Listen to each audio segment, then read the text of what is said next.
Assalamualaikum warahmatullahi wabarakatuh. Salam sejahtera. Om Santi Santiom. Good afternoon, Valentine. Nice to meet you. How to greeting in India? Yeah. Welcome. Okay. Okay. Thank you. Thank you for coming again, Valentine J. Gandhi. This is the second or the third coming? The third. Oh, okay. I really appreciate. Yeah, I have already received the CV of Valentine Joseph Gandhi.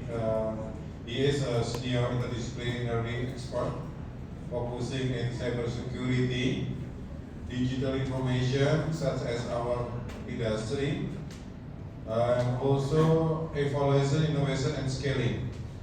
Now he also have collaboration with United Nations agency also for until across 40 countries in Asia and Africa, Europe and North America. Until recently he was the chief of party regional. Now he coming to Indonesia, have a business. Hopefully he can open also in Trisakti, open the digital class, so we can see about we really know about how to create the design with AI, how to mitigation, this is correct or not correct, polite or not polite. Thank you once again, thank you for coming, for sharing. Give the big applause to Mr. Gandhi. Thank you.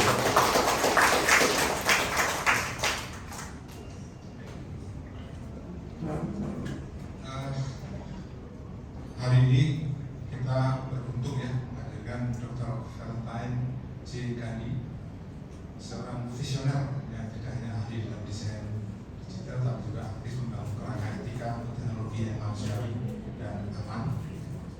Melalui sesi ini kita diajak untuk memperluas cakrawala ilmu desain dalam konteks isu teknologi yang kompleks. Mari kita sambut beliau dengan dan penuh semangat untuk dijelaskan sedikit tentang CV ya, dan terkait dengan tadinya. Today we are fortunate to have Dr. Valentine J.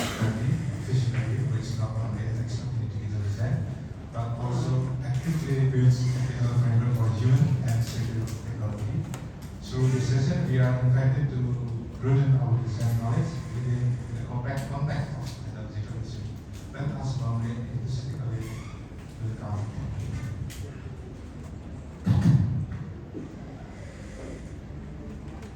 This is less informal this way. Okay. Good afternoon, everyone. Thank you for having me in your sessions. I want to especially thank Dr. Apologies if I pronounce your name wrong. Dr. Widi Utomo, the Dean of Faculty of Arts and Design, Dr. Sangayuka Dilakshmi, Director of Design Master's Degree, Dr. Rosalinda Wimar, from the Interior Design Master's Program, and Dr. Drajatno Widi Utomo, who's a lecturer. As the Dean was mentioning, I've come here before, a couple of times before for different meetings, and we had for Development Cafes, one of the earliest trainings was in partnership with University of Trisakti. We had a drones for development program where we had drone-based mapping for government agencies and so on. So it's nice to have a full circle come back to you, to students, and also to talk to faculty again. So when Dr. Lakshmi approached me about the topics that all of you are working on digital spaces, and also in design and architecture, I kind of know about her school because, you know, we see regular updates from your Instagram page and other things that many of you go on to become brilliant designers, brilliant architects, brilliant creative agencies, and so on. So I thought it would be a good topic for you as you're finishing your programs and so on. So today my lecture is going to be on ethical by design. I'm sure you've heard of it before, so it's nothing new, but it's always nice to remind ourselves what is it. And like a recharging of your telephone or a charger of your mobile phones, it's nice to know what it is, to relook at how you're doing designs and so on. While the topic is on digital experiences, I know not everybody works on app development. You know, some of you are artists, some of you are sculptors, some of you do maybe large-scale buildings and so on. So I'll keep it a bit generic.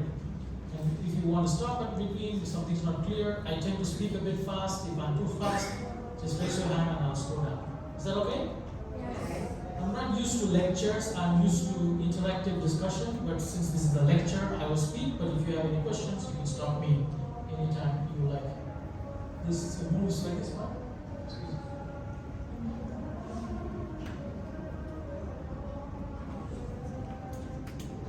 This works.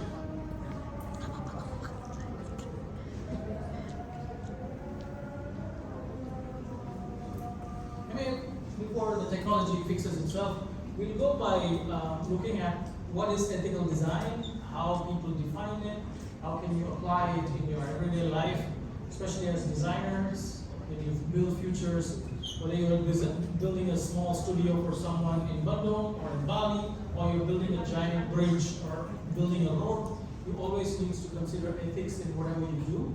So that's what we'll be talking about. Oops. Yeah, but before I go on, I'm sure you've heard a lot about the Development Cafe since you saw these posters. The Development Cafe is an international research think tank and an NGO. Its headquarters is in Nairobi, Kenya. It was founded in the year 2001. When I was a master's student, I used to be in software, and then I realized that's not where my heart is. So I switched career and moved to international development or public sector. But nevertheless, once you are in software and technology, you can't really become something else. But I wanted to bridge the gap between technology and public sector. So that's why I started it when I was a master's student in 2001. Since then, it is now in 7 country offices, and the Indonesia branch was opened in the year 2017. So here it's registered as a local yayasan. And then there is, I was telling the dean, we have 3 pillars: capacity building, innovation and ICT, and research for development, which sort of work with interchangeably with governments, with research, with university students, and so on. And so we believe it's called cafe because of British coffee houses in the 16th century, which functioned like a knowledge space for collaboration. So it's not an actual cafe, but it's really a knowledge space for discussion. Sometimes many people think, I own a cafe in Bali or something, but it's really a space for collaboration, and it is used to be known as a knowledge cafe. But it's a development cafe because we work in the public sector and so on.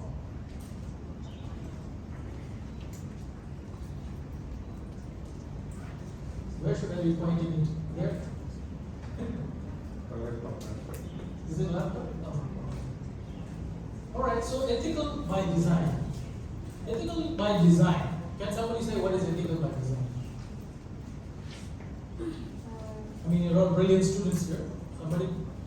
I think my team has some chocolates if you answer correctly. Let's keep it a bit interactive so you don't fall asleep because it's post-lunch, right? Anyone, there's no right or wrong answer. What comes to your mind when you say ethical by design? Yeah, you don't need to look at it. You look at my face. Just in your own words, how do you think, what is ethics? Design with ethics. What is ethics?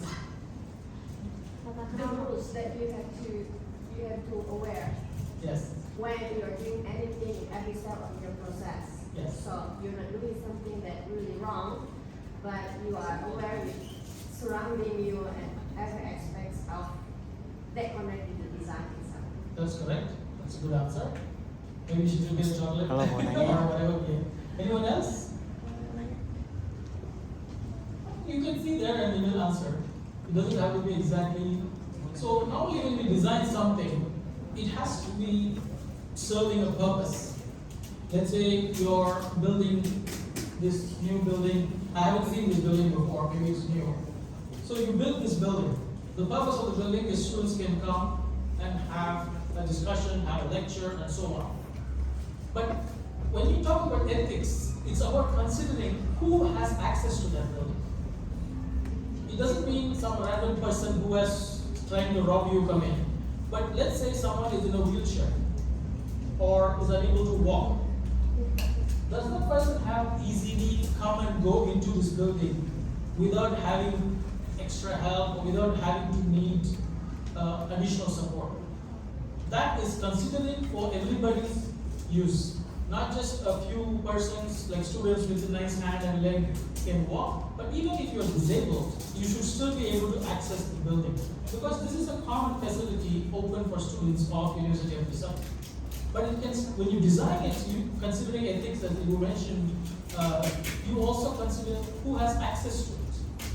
Or who is prevented from coming in because the building is so high. It's on third floor, somebody has a knee problem like me, cannot climb.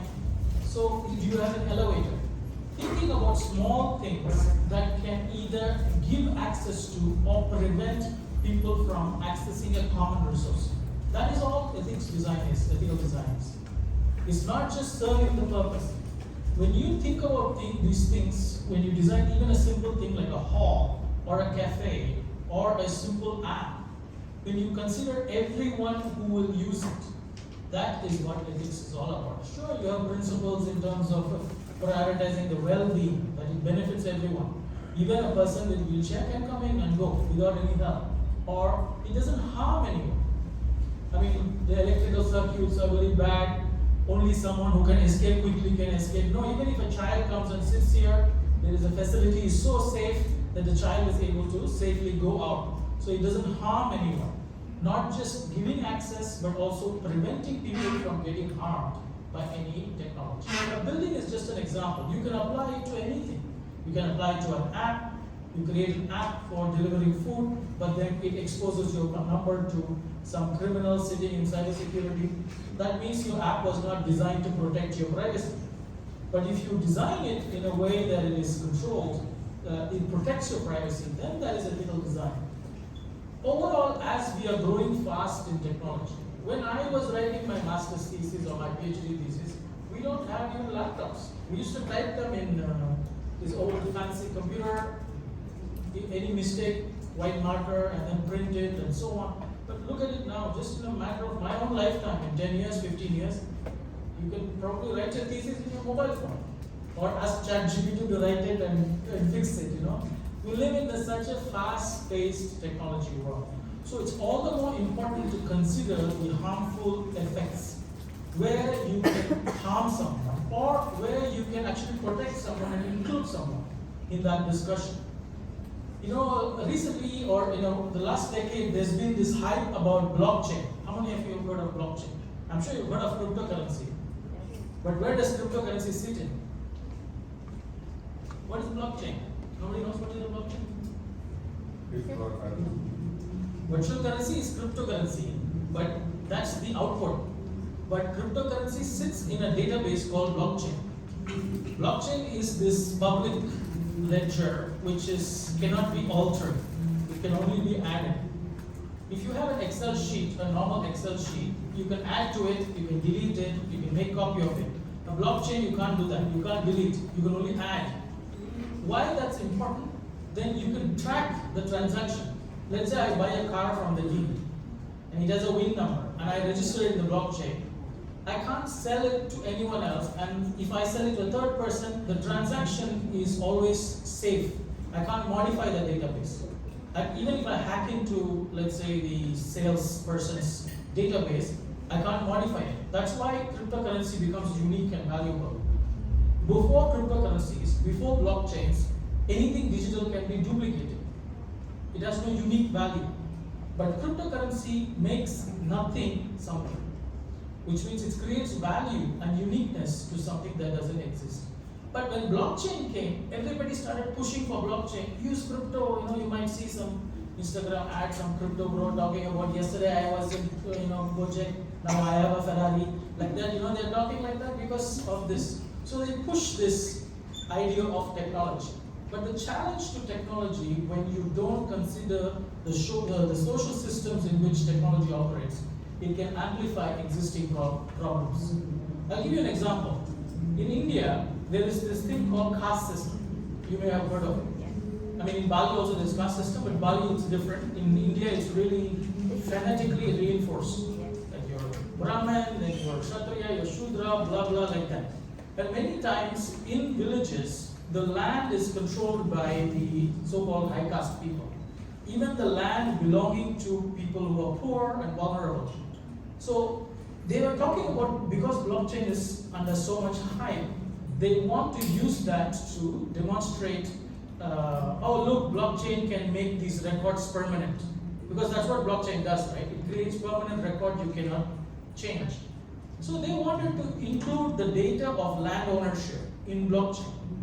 But in reality, it's very dangerous because usually the land may be in the dean's name, but actually I control the land because I'm more powerful than him in the village because of my caste. So by putting that into the system that cannot be changed, you are multiplying or amplifying an existing problem and making it permanent. That's why when you design technology, you have to consider those contextual factors. What's the actual problem in the field? You can't just say, I create this app, this is what's going to happen. But sometimes when you have technology people pushing these things, designs or app or buildings, without considering the social, environmental context, they make the existing problems amplified, which makes the people who are poor more poor and people who are rich more rich. You may have had this divide that rules. Even in Indonesia you face it. Whatever happens, some people remain more poor, and whatever happens, some people doesn't seem to be touched by it. In the Philippines, there was a big, I was in the Philippines last year, and there was this big uproar about the rich kids in Philippines flashing their wealth, while some of them don't even have jobs. It's because things are created to only favor one person or one side of the population and so on. So ethical design, whether you're designing a bridge or whether you're creating an app, is really about considering all aspects, social, economic, contextual, cultural factors. And that is important as you go tomorrow and design. Maybe you will join a company and they will tell you, I want you to build this app. But you should start critically asking those questions. What is the app going to do? How am I going to benefit everyone? Who is it making it advantageous? Who is it making it disadvantageous? If you don't ask these critical questions, then you might design a very beautiful looking app, but in reality it will not be serving the real purpose. So normally, as I mentioned, before you design something, apologies for the font, it's quite small. You design anything when you're doing it with ethics in your mind, proactively. What is proactive? Huh? Proactive. What is proactive? Involve. Involve? Yes. Reaching out. Okay, let me ask this question. What's the difference between reactive and proactive?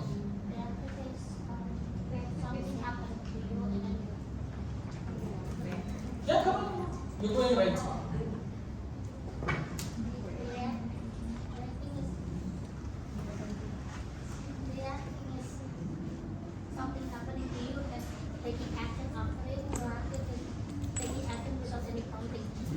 Correct answer. No?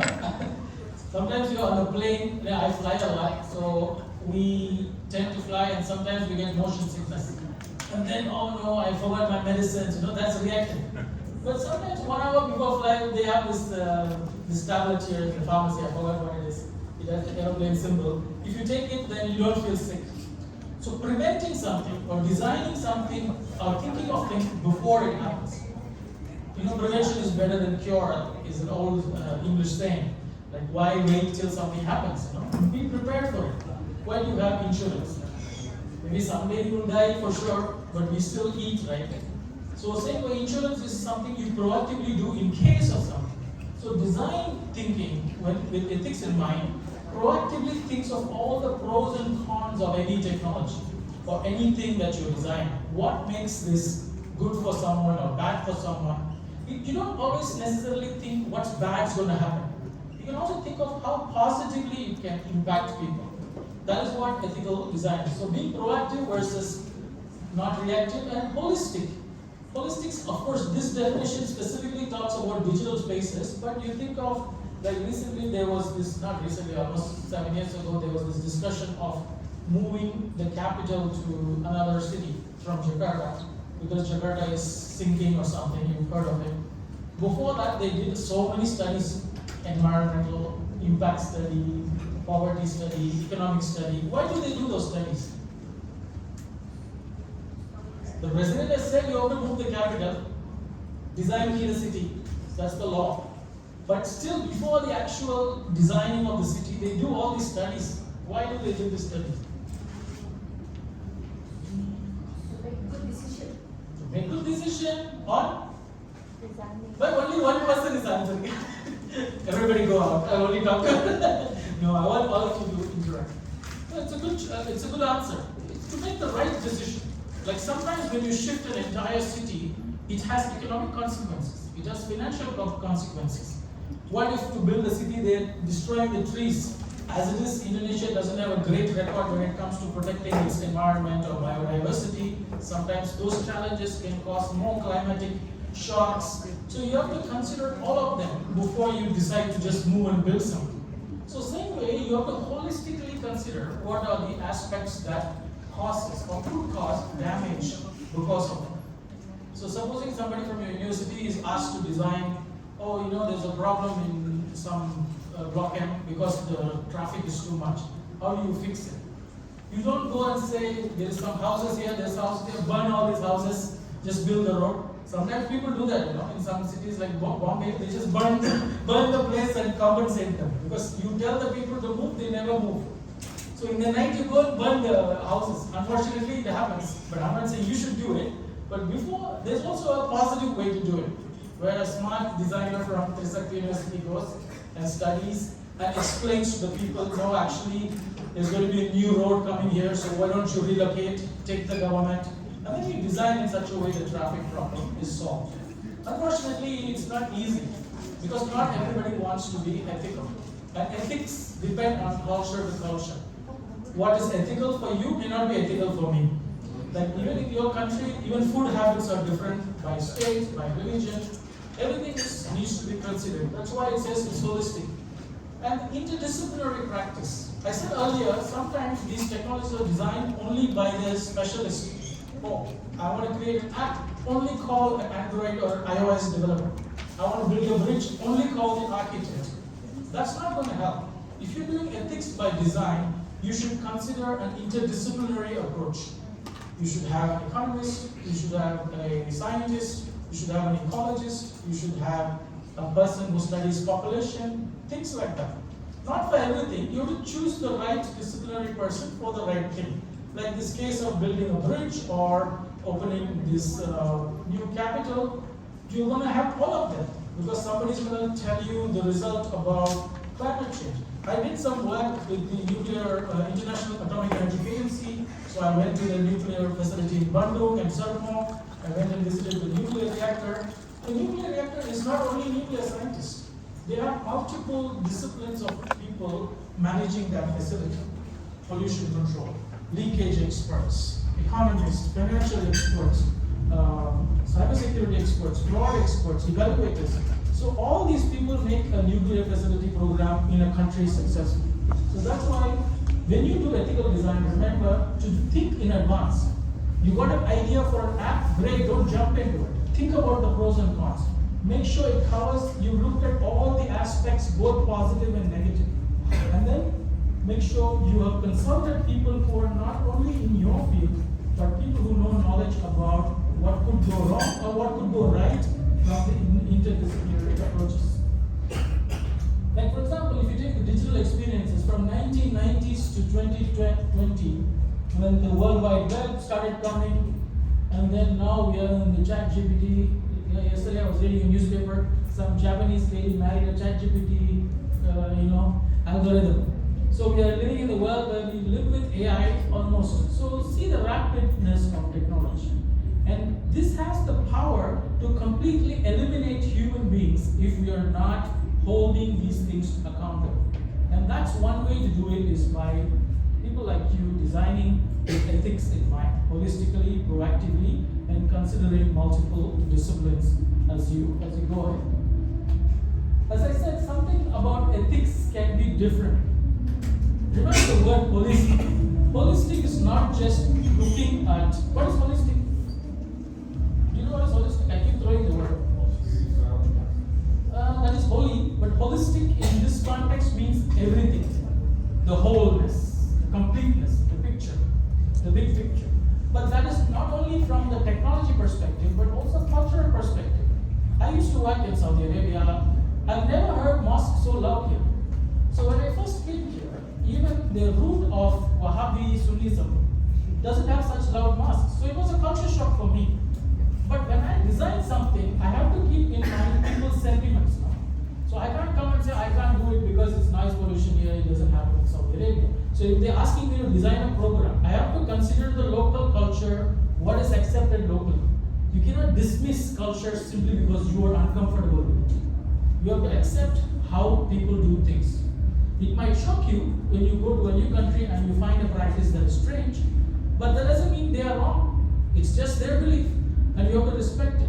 Especially as a designer, you have to understand.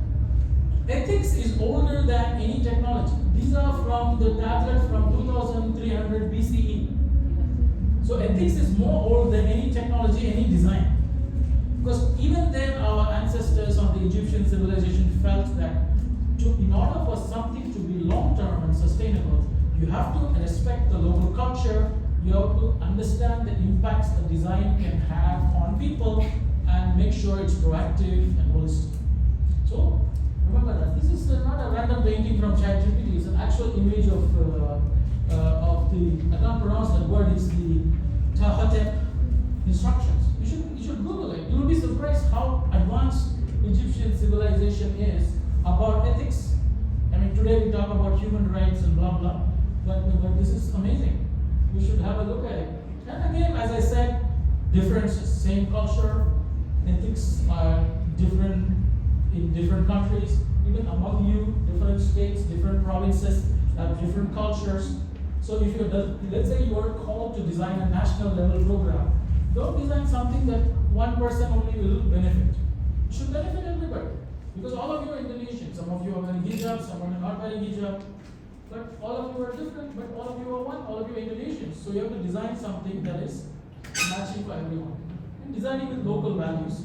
The sad part that is happening since COVID, for example in Bali, is many of the times people are forced to sell their land due to the COVID problems to Russians and Australians.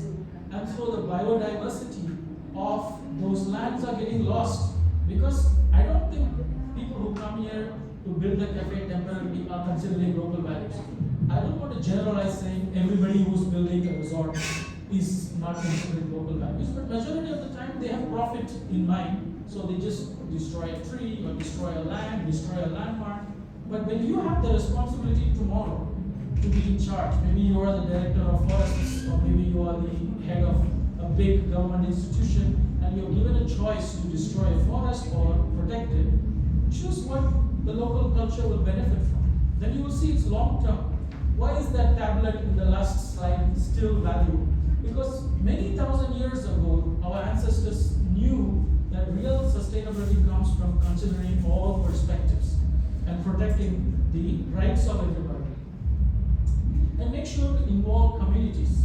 When you go design a bridge or design a house, include the local communities in your decision making. Companies are more and more opening that it makes business sense to involve the people in which the company is built around. Before, they won't care about the local communities because it's about business and quarterly profits, so they design something without considering the environment or the local population. But more and more, because many voices have spoken against it, and even they themselves are realizing that if you want real profit, you should bring people with you, and that is what ethical design's main principle is. Sometimes there is common misconceptions about what is ethical design. Ethical design means, let's say you're applying for a permit to a new cafe. They have a list of things. The government gives you a list of things. Do you have check. But ethical design is beyond just checklists. It's really going deep into understanding the challenges that we spoke about.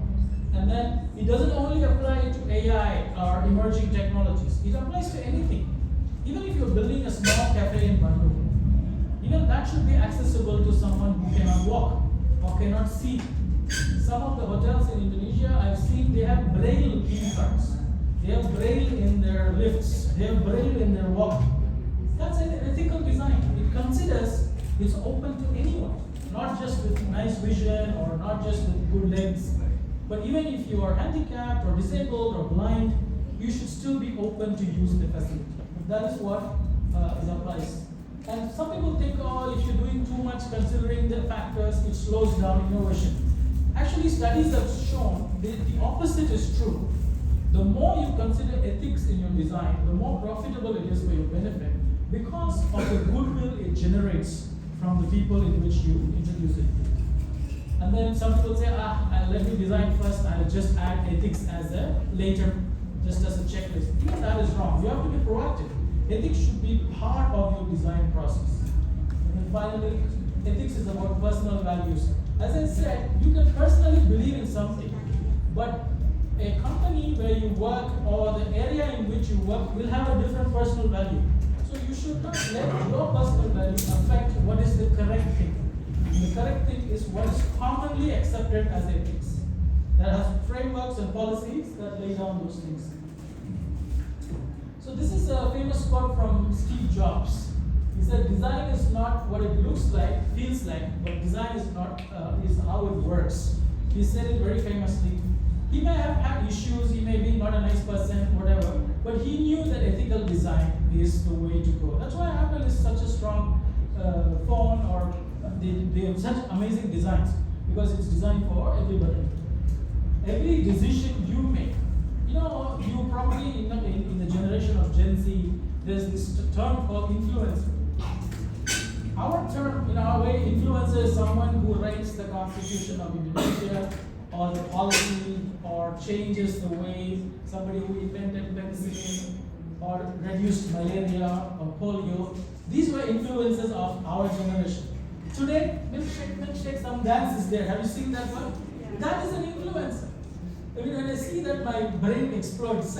So sometimes when you take Instagram or whatever, you can still use the same milkshake dance to influence in a positive way. So, for example, the power of social media, Instagram in 2019 wanted to test behavior change of its app. So they removed the like button for about, 3 hours. And it increased the anxiety levels of the young adolescents. I don't know if you've read the study. We are so addicted to likes and shares and please like me. Feel good becomes more important than real good. As soon as you ate breakfast, whether the food is good or not, you want to share it. So if they like it, then you feel full, even if you have not eaten it. 15 likes. But that's actually destroying us as human beings, right? In so many ways. They call them social media and connected, but it's actually tearing us apart. And that is why we need to be more focused on. As designers, you can be real influencers. Change the way a building is built. Change the way a policy is written about a topic that you are interested in. Create an app that is revolutionary, that includes everyone. Change these demonstrations into positive, effect for your country. That is an influence. Anybody can shake their butts now. A dog can also shake a butt and record a video. But that is not an influencer. You can be influencer tomorrow. If you really design things that you do in your own way. You could be designing an app, or an architecture student, or a bridge. You still have the ability to do it differently. I'm not saying you don't have fun or don't enjoy your TikTok. Please enjoy. You should have fun in life. This is the best time of your lives. It's never going to come back. But at the same time, have your priorities straight. Have purpose and goals in life. Then you will see that design isn't neutral. I like your department's name, Rupa. I think it means visual art. But in Tamil, which is my mother tongue, which is also the oldest language in the world, Rupa means form. I don't know if it's the same here. Yeah. Form means you have the ability to change something's form completely. Like I'm a Christian and we say God created us in His own form or in His own image. So which means as designers, you have the power to create something and influence something. And if you do it with ethics in mind, where it's holistic and proactive, you can really change someone's form. You know, they have access to a building. A blind person can access a building. A wheelchair person can access a building. A person who didn't know any ideas.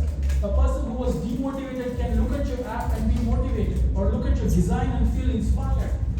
You know, I think your faculty is one of the coolest faculties in your university, because you really can create semi-robots or change forms, you know, and change your ability to interact with human beings, and also influence your others. And that is real success, and that is real influence. So you see, this rainfall always reminds me how small our life is. You know, I don't know what religion you are or what you believe in, but in reality, we don't know what happens when we are dead. Nobody has come back from the dead and said, yesterday I died and today it looks like this. Nobody. You can believe what you want, and I respect all beliefs. But if you look at cosmos of the universe, imagine a rainwater dropping from the rain and dropping to an ocean. Our life is like that drop of rain. From the top of the universe, wherever we come from, whether from India or Indonesia, we are part of a large universe. And then during that space, we have a shape. That shape is our body and our soul and our mind, whatever. And then it drops and becomes part of the universe again. Comes from the sky, it goes to the ground. From the universe to the universe, for a brief second, our life is like a drop of water. You can be a big drop, some of us are big guys, some of you are small drops, some of you are thin, some of you are Muslim, some of you are Christian. All that happens from the top to bottom. But in that thing is where you can influence. If you fall on fertile soil, maybe you give rise to a seed.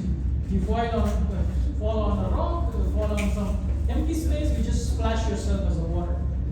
You may have not, as a raindrop, you may not have decision where you fall, but as a human being, you have the ability to, in that splitting space of life, shape yourself to be a powerful force of influence. And that's where ethics by design, or using and applying ethics in your knowledge base, is helpful. I mean, just go back. In India, we have this saying called "8 5 25 aadmi." It means somebody who's 8 5 25. I'm not a Hindi speaker, but I can speak Hindi. 8 means 8, 5 means 5. 5 means 5, and 25 means 25. These are three numbers that 90% of the people are everyday familiar with. 8 o'clock you come to office, 5 o'clock you go back home, 25th you get your salary. Your life should not revolve around these three numbers. I mean, you have not lived your life at all like robots. Like this, people can be easily controlled because they don't want to do anything different. They want to conform. They want to just follow whatever others are telling you. Cannot think. So in that raindrop, you fall like you're falling on not on a fertile soil which creates new plants, but on some rocky surface. So try to use every day to reinvent yourself as a designer, as a professor, as a dean. Do something different. At 8 o'clock I come in, 5 o'clock I'm going in the crazy traffic. 25th I get my salary, I sleep on Saturday, I go some, these days what is the thing? Paddle. Go play paddle and go to sleep. So, but you can always go back and refresh your mind. That's why sometimes I see that thing about reinventing our careers is very common in the global north compared to in Asian countries like ours. Because you can only do one thing. No, not really. People do multiple things. They do a painting and they suddenly become a DJ, they suddenly become something else. You can do multiple things as one person because you are multi-talented. So ethics by design has many advantages. I said it makes business sense. It's not only makes you feel good, oh, I considered a blind person, but it actually builds trust and loyalty. Because when you consider the voice of people in an area where you are building a factory, they're going to trust you. They're going to say nice things about you, and it builds your brand value. You create an app which considers even people who cannot see, but still has voice access or something like that. They're going to say, this app is good and easy to use. And so you build your brand value. And same, it minimizes risks because you're spreading your risks to multiple people. And then you're promoting inclusive innovation. It's not just one thing you're doing great, but you're involving a whole group of people. And strengthening accountability. Because you're not afraid of anything, because you make sure every voice is heard. Sometimes it's not always practically possible, that's why you engage people from other divisions and departments. These are some, sorry about the animation. These are some examples of big companies. There are tons of examples of why doing ethical by design is profitable. Not just good manners, a good sense, but also profitable. So Apple decided privacy as a core principle right from the beginning. And that's why it has a strong public trust. I've never heard someone say, my Mac computer has been affected by virus. Compared to Windows, you have virus defender and all that. Even though Windows is also equally good system, easy to use, but Mac computers never had virus because they made sure privacy is a core principle. That's ethical design. And then Microsoft, if you are some gaming enthusiast, if you play Xbox, you probably know that they made sure even if your hand is not built like a normal hand, you can still play Xbox. Why? Because it's designed to be ergonomically suited for people who don't have full motor control of their hands. And finally, Toyota Prius, long before all the BYD and other things, Toyota, even though at a loss, decided that environmental-based cars are here to stay, and they became leaders in hybrid systems. So the lessons from all this is inclusive design, privacy design, and ethical thinking is not just good sense or good common sense or good mindedness, but also makes huge profit and builds your brand values. The opposite of that, when you don't consider ethical design, is you exclude people, your brand may suffer in the long run, and then there's loss of trust, and then there's legal challenges. Sometimes if you're destroying forest, some climate NGO will file a case against you, or if your app is harming someone, they're gonna complain that the children are getting spoiled and so on. So the innovation ends up being backfired. So there's pros of doing ethical design, and there's also cons of not doing it. And these are some of the cases. Facebook at one time was #1 app until the Cambridge Analytica happened. If you follow world politics, they hired a company called Cambridge Analytica to influence the way Americans think. That's the reason Donald Trump is president today. Because they influence the way common people think, and because of that, an entire nation, and by effect, the world had effects of his presidency, which we continue to see. Boeing 737 put profit over safety to sell their products, which resulted in a crash in Indonesia and one in Ethiopia. Many lives, many families destroyed because somebody didn't consider that. Google Glass, everybody was into it, so cool like that, but they completely missed the point that it can be misused. And finally, Uber also, they were increasing the prices.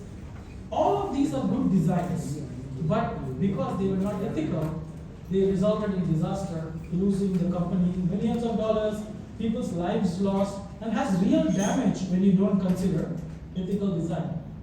So these are some good examples of how sustainable sources, like in Patagonia, the worm program, before they used to use military jackets and so on, which they found were unsustainable, they started using natural products. Still a successful company, but recyclable products. And then Mozilla started the ethical AI principle long before AI became a buzzword. And because of that, this browser is still safe. And Airbnb's community commitment and Kickstart, these are some of the examples of how design thinking with ethics in mind happens usefully. I'm not going to go detailed into this because the next question is, how can I, as a student, apply ethics in design? That's a lecture of its own. But I just want to leave you with you some principles that are commonly available. The IDEO's design thinking framework, the ethical OS school toolkit, Google AI principles, whatever you're doing, there are multiple frameworks for it. Have a look at what others have done and see how you can apply it. The important thing is not to blindly follow it. Even ChatGPT or whatever if you're using, the problem is when you blindly just use it without using your own skills. The human in the loop is still important. You can have the best ethical framework, but it still has to be you who's applying it in your context. Otherwise, it's gonna be just garbage in, garbage out kind of a situation. Whatever you put inside, it's gonna throw out outside. And ChatGPT will make it sound the same thing, but with a nice sweet voice. That's all. And then there's the ethical design toolkit that you can do it as part of your master's thesis or your PhD thesis, where you can create ethical design personas. Let's say you're designing an app. What would this app look like in this province? What would this app look like in this situation, and so on and so on. One thing that I want to say is, all of these frameworks talk about user-centric design, which is who is the end user of this bridge? Who is the end user of this app? Who is the end user of this building? And so, what is the damage or the benefit that it's bringing to this user? And that's what is considered. But I'd like to also notice abuser-centric. Have you heard that term before? Because we always think of user-centric design or user-centered design. But as students, you should start looking at abuser-centric. Anything, whether it's a religious book or an app or AI, depends on how it's used. In the Parabellum South, people used the Bible to justify slavery. And the same Bible was used to fight against slavery. So it's not about what you're using, it's about who is using it. So abuser-centric is, you should not only consider whether a system is going to be used pro, but also about how it can be misused. Whether it's TikTok, or whether it's a bridge, whether it's an elevator, how it's going to be abused. So when you design something, think about some funny guy in your class or a girl in your class who's going to abuse it. And design it that way. And prevent safeguards and build safeguards in case it's abused. Only then your design will be truly ethical. So I would like to sort of close by having a call to action, because you are all such smart students. A call to action is when you go back and tell yourself things that you will do. One is, you're going to be designing things with intent, not just beautiful. Aesthetics. Something that looks so pretty doesn't mean it's going to be great. See what's the user-centric approaches, and also abuser-centric. Design with intent. Your choices have impact. Even small choices you make has a big impact on society, on your families, on yourself. So design clearly and make sure you're proactively thinking about any harm that your design is creating. And learn from people who've done it in the past. Like I gave some examples, but there are hundreds of examples out there in all of your fields. I don't know the type of disciplines here, but I'm sure there's multiple disciplines. And make a human-centered your default. Ultimately, we are here the technology is for us. We are not there for technology. Even though we can't stay without a phone, without a laptop, ultimately human beings are the ones that this planet is built for. So you make sure your design is human-centered. And then own your power. Don't think, oh, I'm just a student, I'm just a designer, I don't know. That I'm just a people only create big things in life. So learn to believe in yourself when you do that. So I'm going to leave you with this ethical design manifesto for you to think about and putting it in your desks. Design with intention. Every choice you make, whether you're designing an app or an architect or a sculpture, make sure it shapes someone else's life. It inspires you first and inspires the people. And make sure it protects the people who are vulnerable in your communities.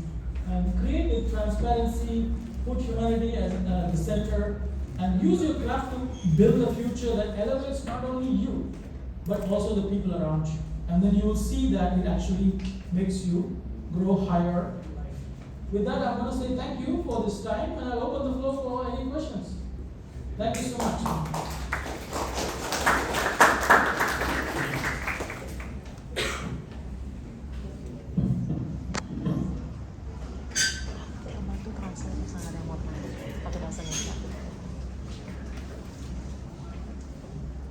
The next this discussion and question and answer. Silakan Bapak menanyakan.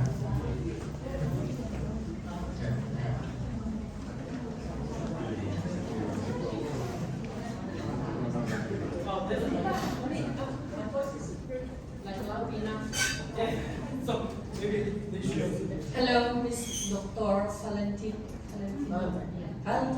Happy Valentine's Day, everybody. My name is Anis Walls and I'm a student here, registered student. I would like to ask a simple question. When you said design is not just what it looks like and what feels like, design is how it works, right? So my question is how you consider about profit, a lot of profit or just medium profit? I mean the size of the profit. Is that consider the most of the words work? Yeah. Sure. I mean, that's a very important question. Most often we think if you're thinking of ethics, you're not going to be making any profit. But that's false. Usually when you consider ethics in your design, you end up being more profitable. It's only when you go and destroy a place without considering, you're only going to be making short-term gains. And many times companies do that. They destroy biodiversity, they destroy the situation, they don't include people in the communities. Yeah, maybe in the short term they made a bit of extra money, but in the long term, they lose their credibility as the company, they are getting sued, lawsuits, or the brand is being ignored by people. But when you consider every aspect, whether it's economic or social and environmental aspect in designing, you end up that maybe your profit starts a bit slow, but it's sustainable. There's an African proverb which says, if you want to go fast, go alone. If you want to go far, go with a team, go with a group. So a good profit is sustainable and long term when you consider ethics in it. So it's not a question of no profit. So as I showed you examples of companies that have actually made more profit by considering ethics. So don't worry about not having profit or minimum profit. You're going to have sustainable profit with buy-ins from people. Abraham Lincoln famously said, a house divided in itself cannot prosper. So you can't continue to have a nation or a company where one person is getting the benefit and other is not. They will revolt and they will collapse. That's why you see demonstrations, and 17th century you had all these rebellions and all that. So profit is not going to be disturbed if you use ethical. Maybe the quick rapidness of things may be slow, but in the long run, I think sustainable profit is guaranteed if you consider ethics in your design. One more question about Sorry ya teman-teman. One more question about, my thesis is all about designing a product, art products that consider about ethics and moral. Then here, you're just telling about what? All inside my classes, right? Moral and ethics. Not only ethical design, but about cultural and morals, everything's right. So my question is, there's so many degradation problems in this modern era. So when you aware with everything when you design the products, means that you have to consider about your environment, needs empathy for that. Have you ever had problems or heard of problems when somebody designs some products they have empathy crisis? They don't care. I mean, they are so arrogant or they are so selfish. They don't want to listen. So how about it when you are, as a designer, who has the empathy crisis? Thank you. So as a researcher, I can't make opinions. I only talk facts and evidence that I'm aware of. If I was a newspaper person, I can talk and say yes, they are full of opinion people, they don't care like that. But as a researcher, I usually talk in a diplomatic way. So let me just say that one of the projects that I'm working now is for DFC, which is the Development Finance Corporation of US government. And so they fund large-scale projects in 15 countries. So we are looking at their projects using something called cost-benefit analysis, which I'm sure some of you here may know. Cost-benefit analysis is for the money that you invested in something, how much benefit did you actually get it back? I think in Indonesia you call it break-even or return on investment, things like that. But cost-benefit analysis is an economic model. My PhD is in economics. So we look at, okay, you spend so much money and this is what it is.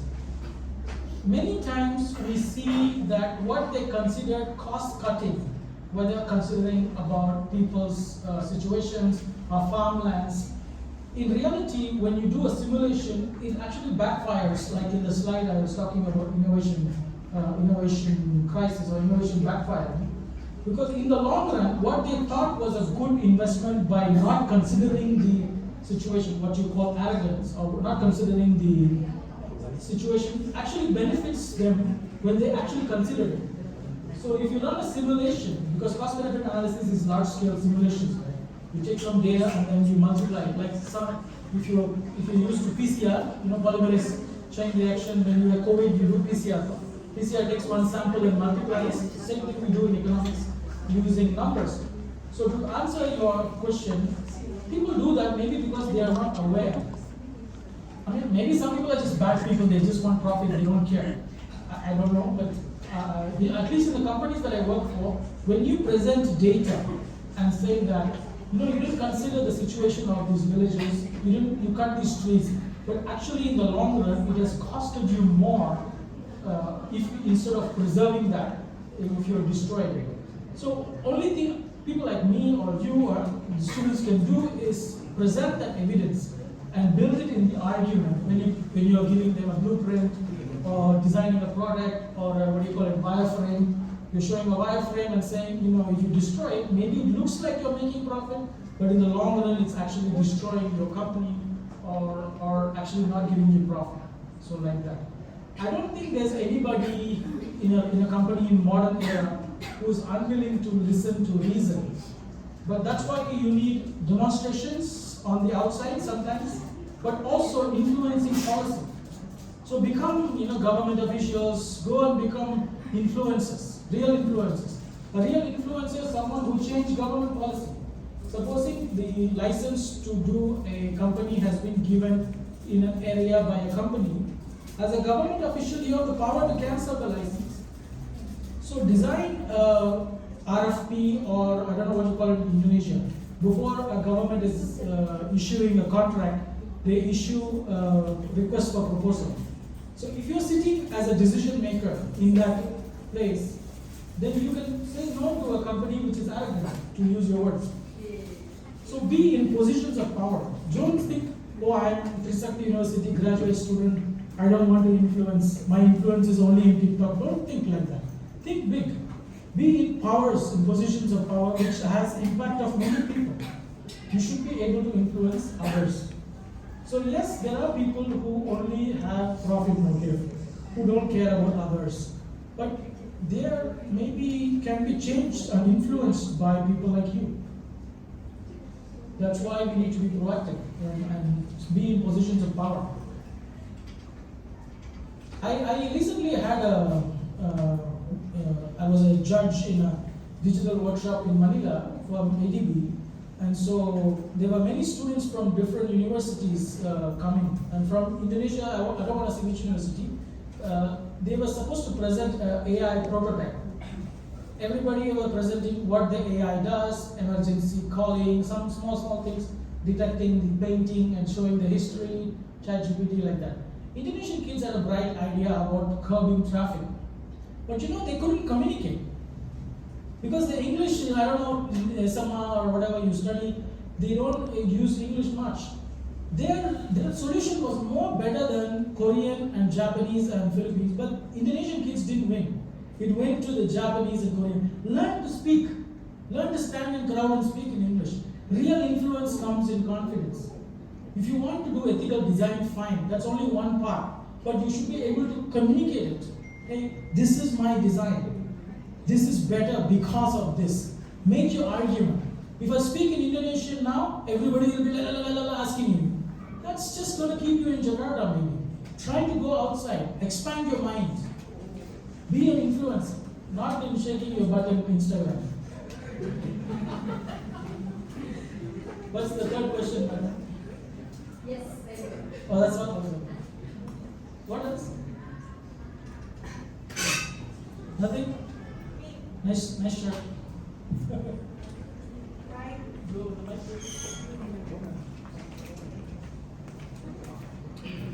Hello. Hello. My name is Gandhi. Yeah.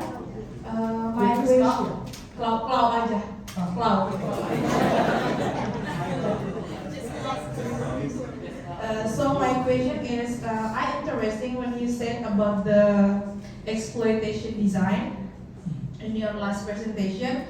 The question is how to communicate it for the people of the product that we design. It's not just about the exploitation their land, but we like to collaborate it with them. Sometimes the problem is we as a designer and the academic student cannot explain for the people in the land because we have a different perspective, and then they said if we came in the land, they said we just exploitation, not do the collaboration. But how to communicate the design becoming the process of the exploration their land for their growth mindset. I think one of the first things you need to do when you go to a community is build rapport. Like, they need to trust that you are not there to exploit them, but really understand their perspective. And many times, they are not wrong. Because some government person comes, or some NGO comes, or some private company comes, hey, what do you want?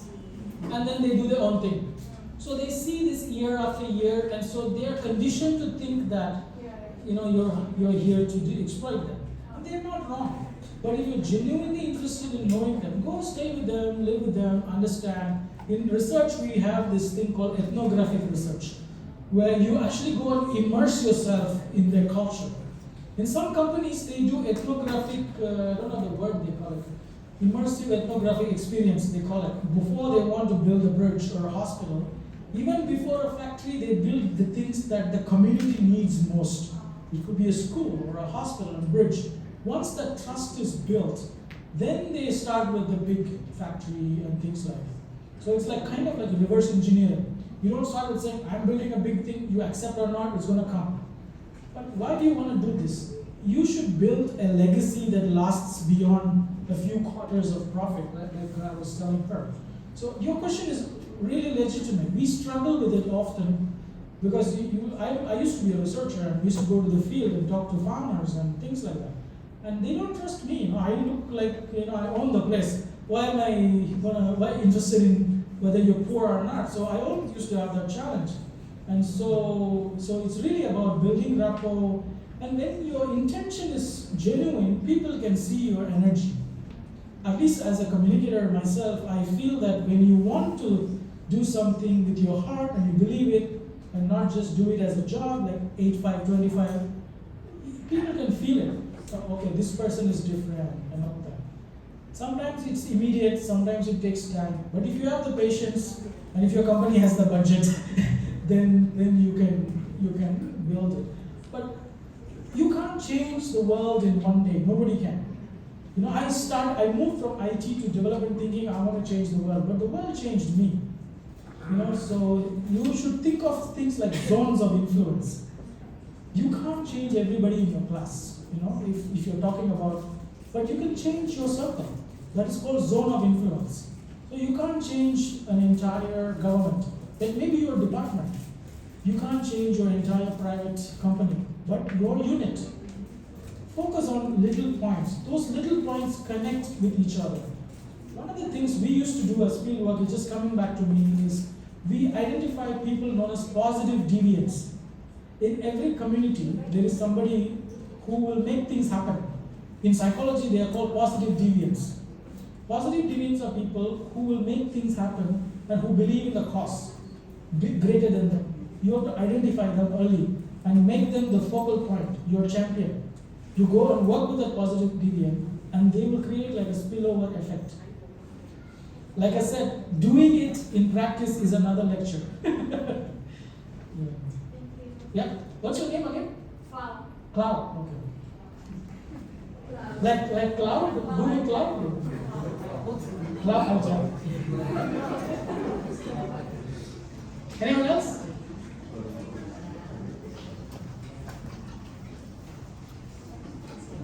Anybody sleeping? So all of you are masters or PhD or what? All masters. Okay. Bachelors. Oh. You can also ask in bahasa Indonesia. Yeah, one more question. Oh yeah, sorry. Bold, say bold.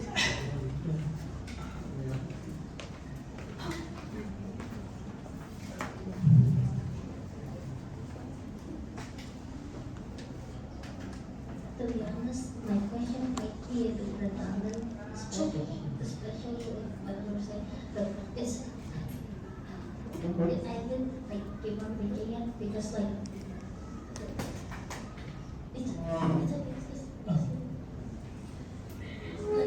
like the likelihood of us after going outside of the campus is likelihood that we are going to work under someone, and the likelihood of a company being ethical is quite low generally, and especially with this climate. How do we even attempt to do an ethical design when a lot of the times we are quite expendable? Even if we didn't do what we told, someone else would do it, and it would just hurt us. What should we do? Something like malicious complaints? No, it's a very important question. Thank you for asking that. I think some of it your professor should answer.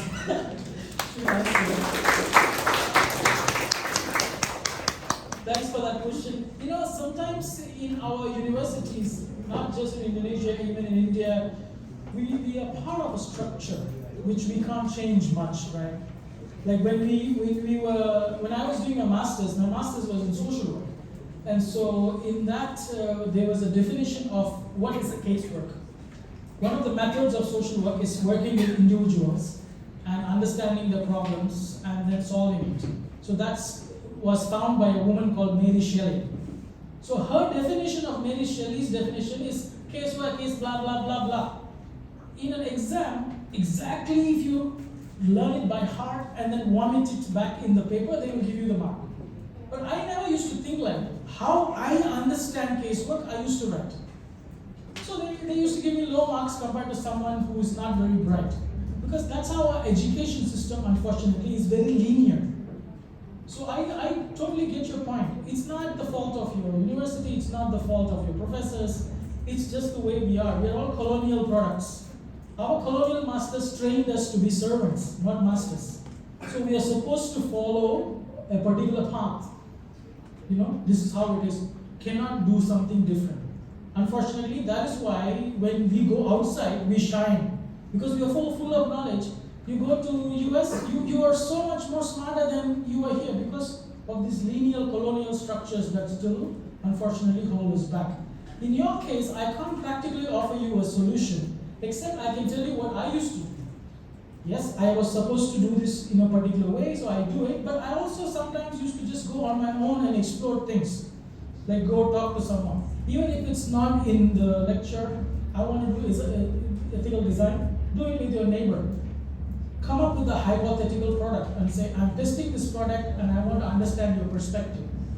And sometimes some old grandmas are sitting in your street, they will have this amazing insight about something you're building. You might think some old lady from Kampung doesn't know anything, but actually their wisdom is quite high. And so try to involve in a way that is not structured in your department. How to change your department? You have to raise it with your professors, with your things as a collective and say, we'd like more practical fieldwork, or we'd like to go and do it in a different way, give us marks. Like when I was doing PhD, we didn't have options to write papers. Now they give PhD if you write papers, or if you simply are good in a subject, you just have to present a monograph or a presentation. We have to write a big thesis, no? So things are changing in education systems.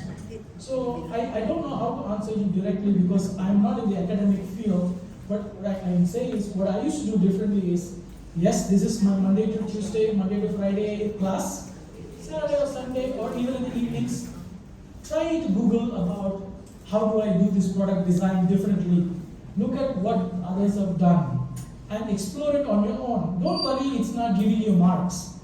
Marks is not the result of, maybe it's enough for your first job, but after that it's really who you are and how you build your career that matters. Whether you study in Oxford or in Trisakti, it doesn't matter, it's really who you are matters when it comes to doing things differently.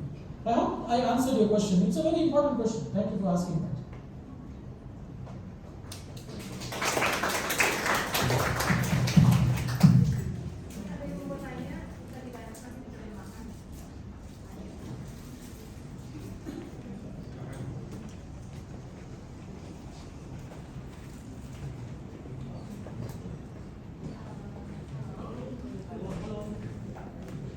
Silakan berdiri yang bertanya.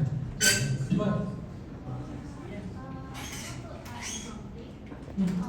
On the mic, yeah? I can hear you, but maybe the colleagues.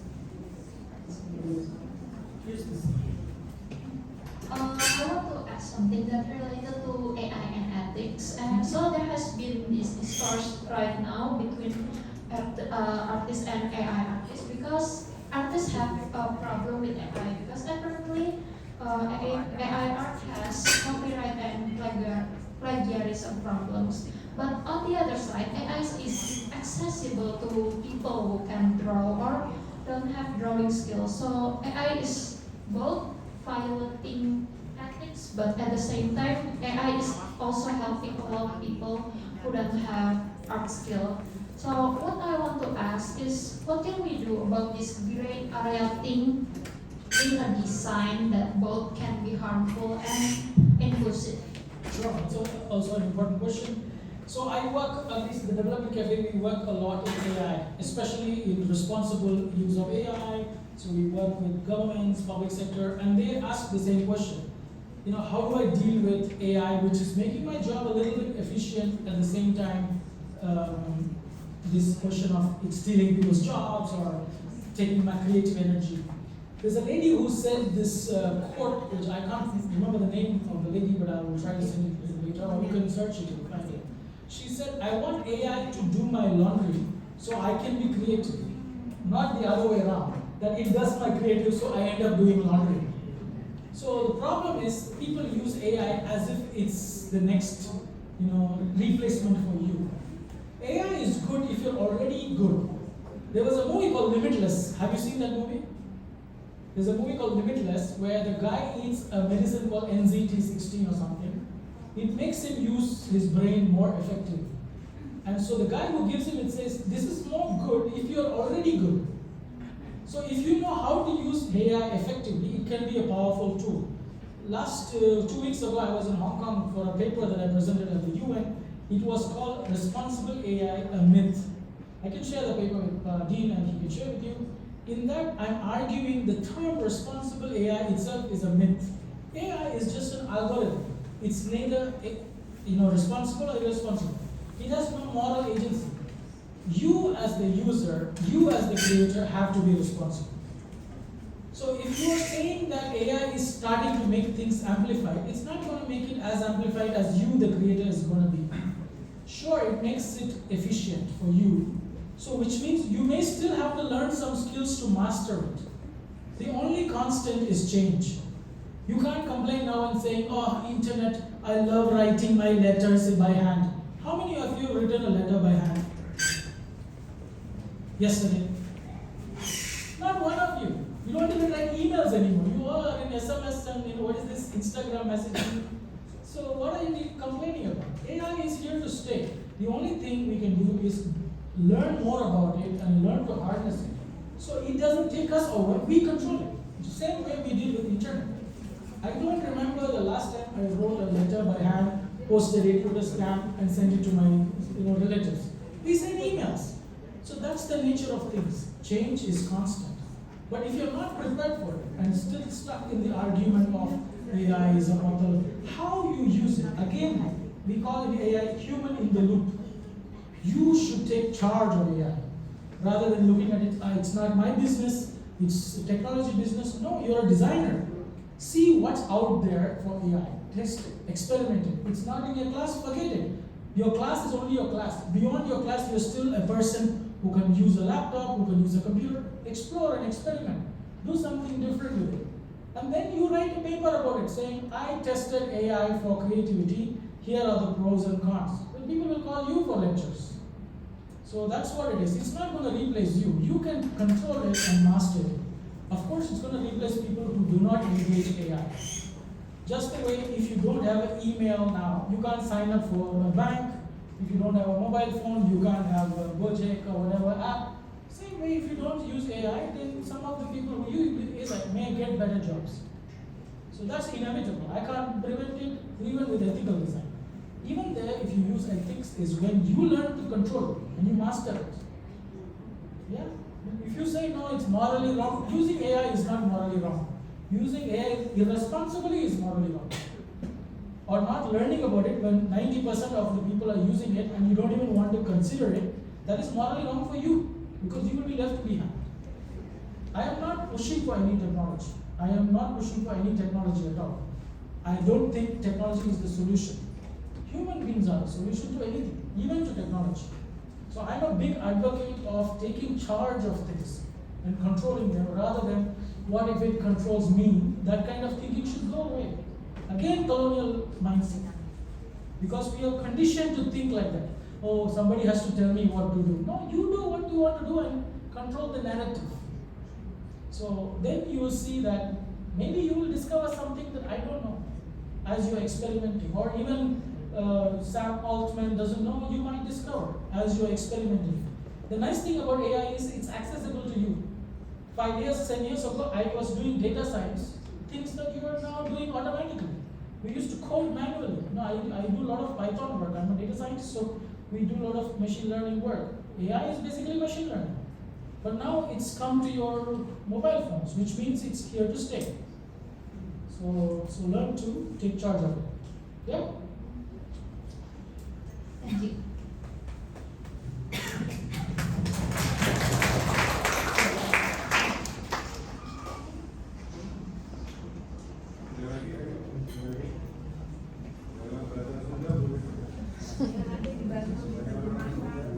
If you want to ask in English, it's okay.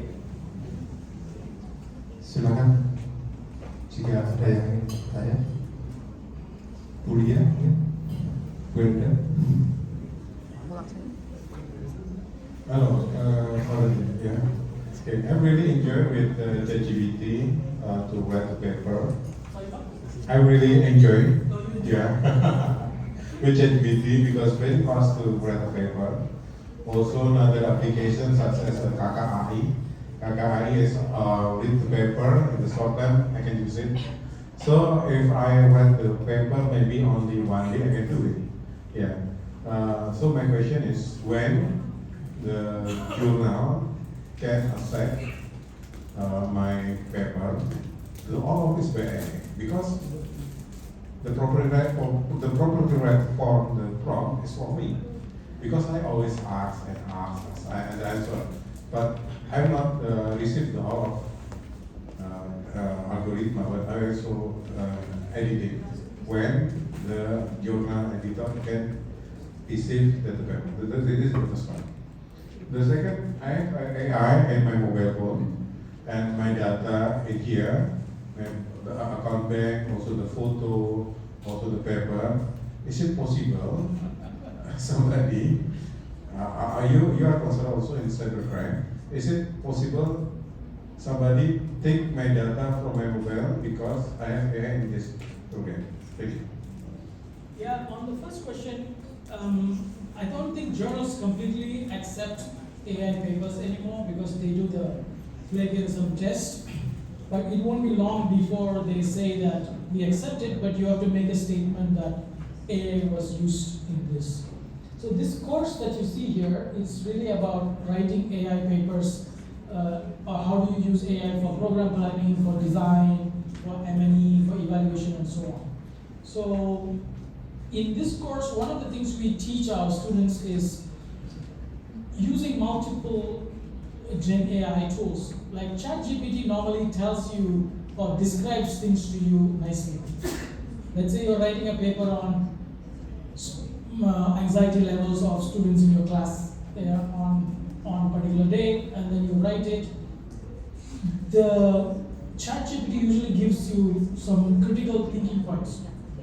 Normally what I do is I take that and put it in Claude as a second step, and then say, give me some references to match with that. And then it gives real life references, because ChatGPT makes a mistake in what we call hallucinations. It gives fake references, but it looks real. Even data is fake, but it looks real, just to please you. ChatGPT is like this, I don't know, maybe like a paid girlfriend who always says nice things about whatever you do. Yeah, somebody, sometimes you pay people to say, clap your hands or something. ChatGPT is like that. So you put that in Claude, and then after it gives you references, you put it in Perplexity to make it more human. Then three things combined, you use the power, it becomes a more publishable paper, which you can then use for humanizing with another tool. That's kind of what we explored in that course. That's to answer your first question. I don't know whether journals will accept it, but if you want to make it more human, you have to use multiple tools, not one. Second one, the short answer is yes. If you have a phone, there are only two kinds of phones. Phone that has not been hacked, the phone that is about to be hacked. So that's why you have to be really careful when you in this we also give like a checklist of what you can and cannot put in the ChatGPT. Like what is safe. We have an exercise where we ask people your personal credit card number, can you put it on ChatGPT? No, some people do it. Just say, give you a combination of phone number along with it, like seriously. So yes, it's possible that AI, if you use Galaxy A and Galaxy M, it was recently found that Israel had implanted a software that practically reads your phone completely. So you can't trust a phone simply because you have all your passwords. And there is no such thing as uncrackable password. So be careful what you put into your AI tools, and keep your AI in your laptop, not in your phone.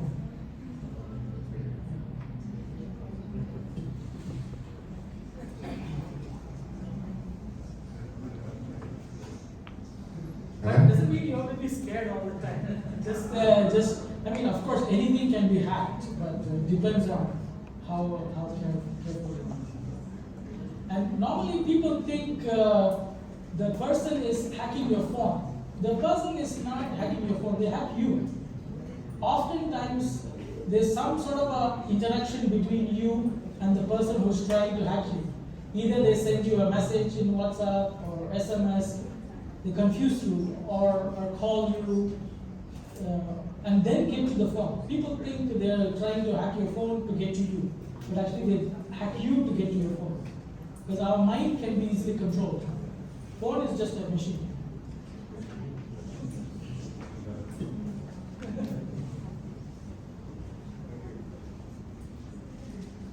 Baik, apakah masih ada pertanyaan lagi? Menggunakan bahasa Indonesia, silakan.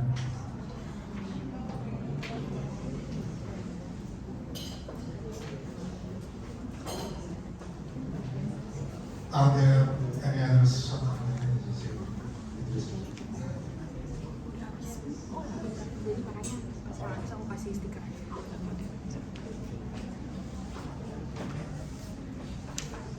Jika tidak ada, sebelum penutup,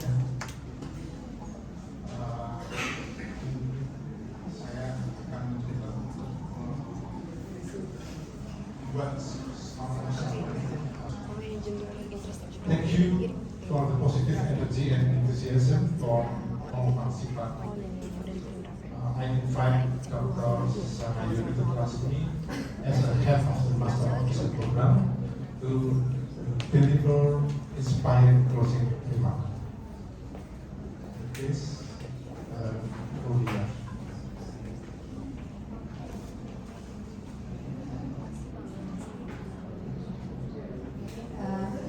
Thank you for lecturing me and the students for I inspire the knowledge and your experience, and we can give a big applause to Mr. Valentine.